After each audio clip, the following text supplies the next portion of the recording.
সুশীল কুমার চট্টোপাধ্যায়। হাতিবাগান এলাকার শ্যামচাঁদ মিত্র লেনের এই বাসিন্দা এলাকায় নকুদা নামেই বেশি পরিচিত। বছর ৮৮-র এই মানুষটির বাড়ির দোতলায় রয়েছে তাঁর স্বপ্নের জাদুঘর।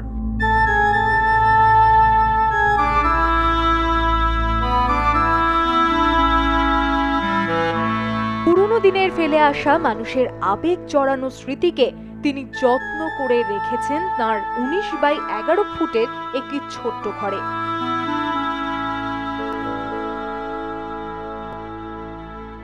তাঁর সংগ্রহশালায় রয়েছে ১০০ বছরের পুরনো অণুবীক্ষণ যন্ত্র, আদিকালের পকেট ঘড়ি, সাইলেন্ট ফিল্ম প্রজেক্টর, হাতে চালানো কাইনেস্টোন ফিল্ম প্রজেক্টর, নানা ধরনের গ্রামোফোন, আমেরিকার মিলিটারি ক্যাম্পের বাতি, বিষ্ণুপুরের ঐতিহ্যবাহী লন্ঠন, রেলের সিগন্যালিং বাতি, আজাদ হিন্দ ফৌজের নোট, আজাদ হিন্দ ফৌজের মিলিটারিদের জ্যাকেট, প্রথম বিশ্বযুদ্ধের সময় ক্যাসেরা, আরো কত কি। নকুদার সংগ্রহে প্রায় ৩০,০০০-এরও বেশি রেকর্ড রয়েছে।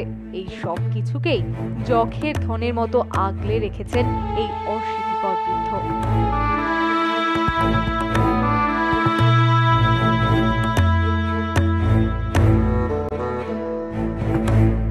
দেখো, একটা পুরনো জিনিসের উপরে আমার ভেতর থেকে একটা আকুতি আছে।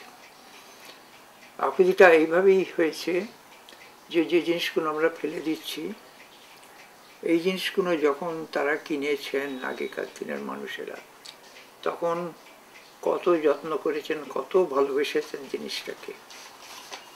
এখন আমি এইগুলোর ভেতর থেকে তাদের সেই সময়কার জীবন আর ভালোবাসা এইগুলো খুঁজে পাই।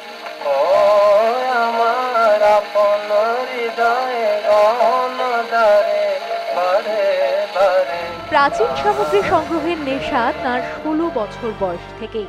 বাবাই তাঁর অনুপ্রেরণা। ধরমপুরে থাকার সময় নকুদার জীবনের বেশ কয়েক বছর সান্নিধ্য পেয়েছিলেন বিভূতিভূষণ বন্দ্যোপাধ্যায়। তখন থেকেই তাঁর প্রকৃতি প্রেম।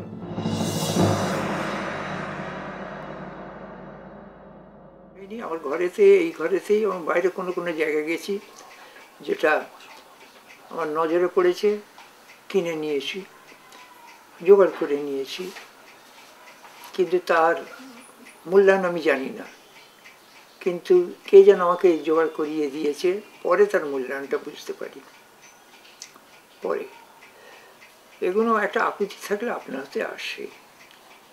আসল ব্যাপার হচ্ছে কি, আমরা এখনকার দিনেও যা হয়েছে, ব্যবহার করো, ফেলে দাও, কিন্তু একটা জিনিসকে ভালোবাসা দিলে পরে সে একটু ফিডব্যাক দেয়। অনেক নামি দামি দেশি বিদেশি মানুষের আনাগোনা তাঁর বাড়িতে। অনেক চিত্র পরিচালকরাও ছবি তৈরির জন্য তাঁর বাড়িতে আসেন।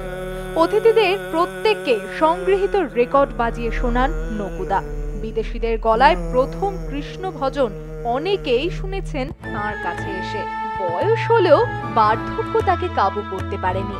এক হাতে সংগ্রহশালার রক্ষণাবেক্ষণ করেছেন তিনি।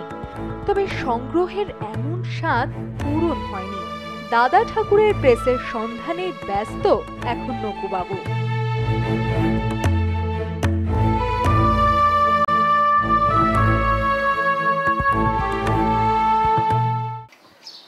ভারতবর্ষের দুর্লভ সংগ্রহশালার একছত্র অধিপতি তিনি।